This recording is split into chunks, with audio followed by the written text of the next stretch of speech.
We all have habits. Habits are essential to our daily living. These are the shortcuts that our brain takes in order not to think again and again and again about how to tie your shoe or how to brush your teeth. Our brain does it for us. But sometimes they can become bad habits, and bad habits are hard to get rid of. So, how do we make good habits and how do we take away bad habits? I'm going to talk about 4 principles today that can help you remain focused and become a better person. Become a person that only acquires good habits. Step number 1 is to identify the person that you want to become. You may have a behavior that you don't like. Let it be something big like drinking or smoking, or let it be something small like being disorganized or being a little bit messy in your car or in your house. But in order to change that behavior, you can either tough it out and start practicing better behaviors. But the easier way is to identify the person that you want to become. You want to become an organized person. You want to become a non-drinker or a non-smoker. You want to become a more loving husband or a better boyfriend or a better girlfriend. Whatever it is, you need to identify what kind of person you want to become. And then you ask yourself the question, what would this person do? So let's say you go out to eat. You ask the question, what would a healthy person eat? And you adjust your behavior accordingly. After you have identified the kind of person that you want to become, and you keep asking yourself this question every time, you will start changing your behavior. And then that will make you into the person that you want to become. So step number 1 is identifying the person that you want to become.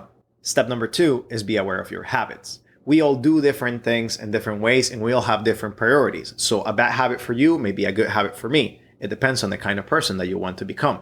But we all have habits, and habits that we like and habits that we dislike.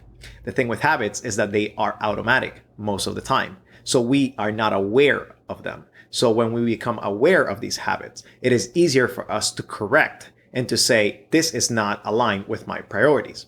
So make a list of your habits. I will link down below some resources that have helped me from books that I've read and things that I have used in the past. Make sure that you download them and that you do an inventory of your habits, because when you are aware of your habits, then you know where you're going to change.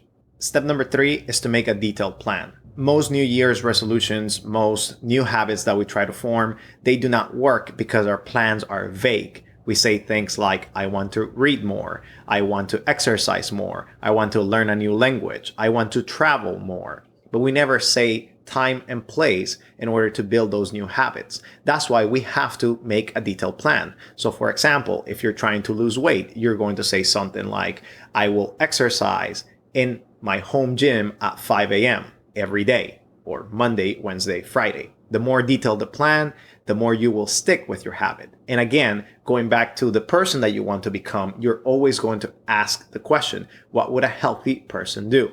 What would an organized person do? What would a polyglot do? Whatever it is, the habit that you're trying to make, you align it with a person that you have seen or the idea of the person that you want to become. When you attach a detailed plan to that, it makes it more powerful. The final step is to practice, but not only to practice in the same place, but to mix it up in a little bit. When you're trying to learn a new habit, it is helpful if you try in different areas and see which one feels better. So for example, reading in your desk may bring you stress because that's where you do work, but reading in your bed is more relaxed for you and it gives you more satisfaction. Find different places where your habits make you feel better. These new habits that you're trying to learn, these new habits that you're trying to acquire, the better they feel, the more you're going to repeat them. And the more you repeat them, the closer you are to become that person that you want to become. So it is easier when you are practicing and trying different methods and trying to find a better way and what feels more satisfying to you in order to make it stick. For example, I'm trying to learn a new language right now. And one of the things that I prioritize is a paper book. So Duolingo or other apps do not really work, but talking to people and reading books and understanding the language works for me. So every day I read this book. This book is about German because I'm trying to learn German. But on top of that, another one of my priorities is to actually learn with other people. So I have a Zoom chat once a week at 5:30 where we go over the German words and trying to learn the language together. So I bring a sense of community. I bring something that is good for me because I know apps and staring at a screen doesn't really work for me.